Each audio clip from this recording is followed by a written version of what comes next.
तो एक कंपटीशन की तैयारी आप कर रहे हो और एक कंपटीशन की तैयारी मैं कर रहा हूं। अब ये कहने की बात ही नहीं रह गई कि मास्टर तुम संघर्ष नहीं कर रहे हो तो तुम क्या जानोगे संघर्ष क्या होता है।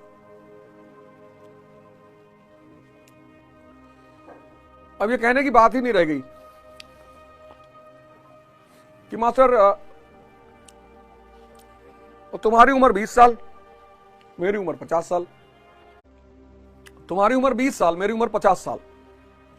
रितेश गुड मॉर्निंग, फूल कुमार जय हिंद, आकाश जय हिंद, श्रेया जय हिंद, अक्षय कुमार सिंह जय हिंद।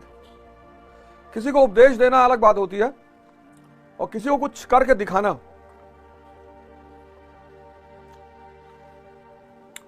तुम्हारी उम्र 20 साल, तुम कमरे में बैठ के पढ़ रहे हो। मेरी उम्र 50 साल, मैं 14 घंटा घूम रहा हूं, लोगों से मिल रहा हूं, तरह तरह के लोगों से मिल रहा हूं और सीढ़ियां चढ़ रहा हूं, ऊपर जा रहा हूं, नीचे आ रहा हूं, सब कुछ कर रहा हूं।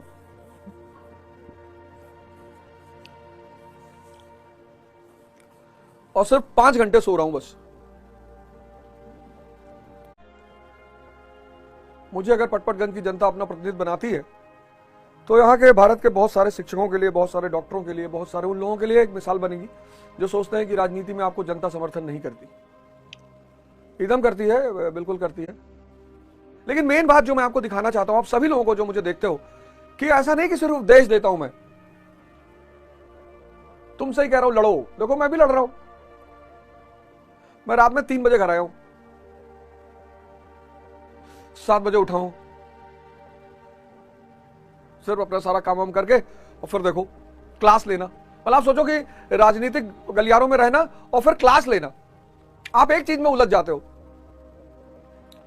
कि मैं उलझ गया हूं, मैं बहुत उलझ गया हूं, मैं क्या करूं, मैं, मेरा दिमाग ही नहीं काम। आप मुझे देखो, मतलब दिन भर राजनीति करना और फिर पढ़ाना, लोगों से मिलना, बात करना। कितनी असीम गुरु की कृपा है बताओ। और तुम थोड़ी सी बातों पे टूट जाते हो, उलझ जाते हो। अरे दीपक यार तुम मुझसे पूछ रहे हो, देखो मैं 12-13 घंटा बाहर काम कर रहा हूं और फिर मैं पढ़ा भी रहा हूं। तुम मुझे देखो दीपक, मैं 14-14 घंटा बाहर काम कर रहा हूं, 14 घंटा। और वो काम और ये काम टोटली अलग है। इसीलिए मैं तुम लोगों से कहता हूं ध्यान करने के लिए। वो काम और ये काम टोटली अलग है। ध्यान करो, विवेक जगा लो। ध्यान करो, विवेक जगा लो। तुम्हारे जीवन में जितनी भी, इसीलिए शिक्षा का संबंध मानव से है।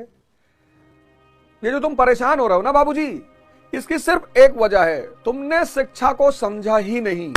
आप लोगों ने शिक्षा का अर्थ ही नहीं समझा, बस इसीलिए परेशान हो। शिक्षा यार, अब मैं क्या बताऊं, अगर वो विवेक को पैदा कर दे तो चीजें दिखाई पड़ने लगती हैं। और जब चीजें दिखाई पड़ने लगती हैं तो उन्हें पढ़ने की जरूरत ही नहीं, क्योंकि जो दिखाई पड़ेगा उसका पिक्चर बन जाएगा, वो समझ में आएगा। जैसे कल मैंने तुमको पढ़ाई और तैयारी के बीच में अंतर बताया। जो अदृश्य को देख ले वो तैयारी, जो दृश्य को देख रहा है वो पढ़ाई। पढ़ाई यानी दृश्य दिखाई पड़ रहा है, तैयारी यानी अदृश्य दिखाई पड़ रहा है। अब ये देखो बर्मा पढ़ रहे हो, अब इसमें आईआर तैयार हो जाएगा तुम्हारा। इसमें तुम्हारा आईआर तैयार हो जाएगा। जो आईआर टॉपिक्स तुम पढ़ते हो उसका आउटलाइन तुम्हें मिल गया कि भैया किसी कंट्री की आईआर 3 चीजों पे डिपेंड करती है। एक डिपेंड करती है रिसोर्स पे। अब कोई आदमी तिब्बत पे हमला क्यों करेगा भाई? सद्दाम हुसैन ने कुवैत पे कब्जा किया, पूरी दुनिया में हाहाकार, अमेरिका रोने लगा, रहे भैया डेमोक्रेसी खत्म हो गया, भैया डेमोक्रेसी खतरे में, भैया अरे डेमोक्रेसी अगर कुवैत कब्जा पकड़ने पर खतरे में पड़ती है तो तिब्बत कब्जा करने में खतरे में नहीं पड़ती। लेकिन तिब्बत पठार का देश है, प्लेटो। वहां 100 रुपया खर्चा करोगे माइनस में चले जाओगे, कुछ मिलेगा नहीं। लेकिन कुवैत में तेल का अकूत भंडार।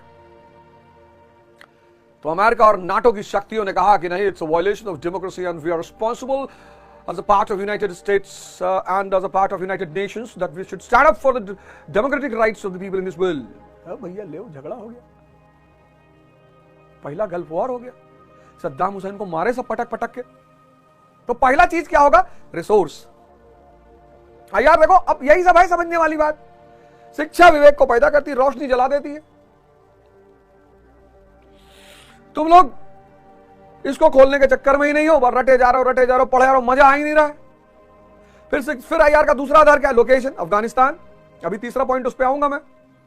अफगानिस्तान की लोकेशन ऐसी है, उसका एक दरवाजा खुलता है रशिया की तरफ, एक दरवाजा चीन की तरफ, एक दरवाजा सेंट्रल एशिया की तरफ, एक दरवाजा भारत की तरफ। अब इतना इंपॉर्टेंट देश जो है, मतलब चौराहा है अफगानिस्तान। अफगानिस्तान चौराहा है, उस पर जो कब्जा रखेगा वो उस बाकी सारे दरवाजे पर अपना कब्जा रखेगा। फिर पॉलिसीज, अब अमेरिका हमारा नेचुरल अलाई है क्योंकि वो भी डेमोक्रेटिक कंट्री, हम भी डेमोक्रेटिक कंट्री है। तो आप जितना आईआर पढ़ो, ये तीन चीज चेक करते रहो, बस हो जाएगा तैयार।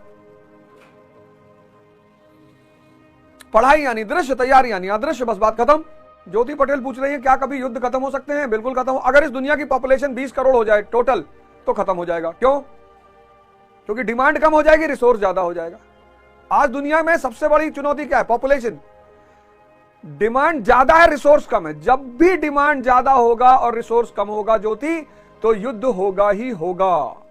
अभी कोई युद्ध टाल नहीं सकता, कोई रास्ता ही नहीं है, क्योंकि ये ज्यादा पॉपुलेशन, कहते हैं कि सहारा में ऐसा हुआ, सहारा डेजर्ट में एक बात ये भी कहते हैं कि सहारा डेजर्ट में ऐसा हुआ कि जितने कार्निवोरस एनिमल थे वो मर गए। शेर, चीता उता सब मर गए। जब ये मर गए तो हर्बीवोरस बच गए। हिरन, ये जो हर्बीवोरस है, जिराफ, हाथी, इन लोगों ने उस एरिया का सारा वेजिटेशन खा लिया। वो क्या बन गया? मरुस्थल। युद्ध क्यों होता है? युद्ध का जो मेन मुख्य कारण यह है कि जब भी, आज तुम भारत में तनाव देखो, अपर कास्ट लोअर कास्ट तनाव, हिंदू मुस्लिम तनाव, आप क्या समझते हो? वो तनाव किसी और वजह से? डिमांड ज्यादा हो गई। 100 रोटी 1000 खाने वाले 10,000, तो युद्ध नहीं होगा बेटा। सारा खेल डिमांड और रिसोर्स का है। देखो बेटा, लड़ाई तो हो ही रही है दुनिया में अंशु। भयंकर सिचुएशन चल रही है, बहुत भयंकर। लेकिन तुम लोग घबराओ मत, मुझे देखो बस। तुम भी युद्ध में, मैं भी युद्ध में। युद्ध नहीं जिनके जीवन में, वो भी बड़े अभागे होंगे। तुम्हारी उम्र 20 साल, मेरी उम्र 50 साल। तुम 8 घंटा मेहनत करने में परेशान हो, मैं 13-14 घंटा कर रहा हूं। देखो, तुम्हारे भी युद्ध चल रहा है, मेरा भी युद्ध चल रहा है। तुम्हारी उम्र 20 साल, मेरी उम्र 50 साल। तुम 5-6 घंटा मेहनत करने में परेशान हो, मैं 13-14 घंटा कर रहा हूं। तुम अकेले घर में बैठे हो, मैं दिन भर हजारों लोगों से मिल रहा हूं।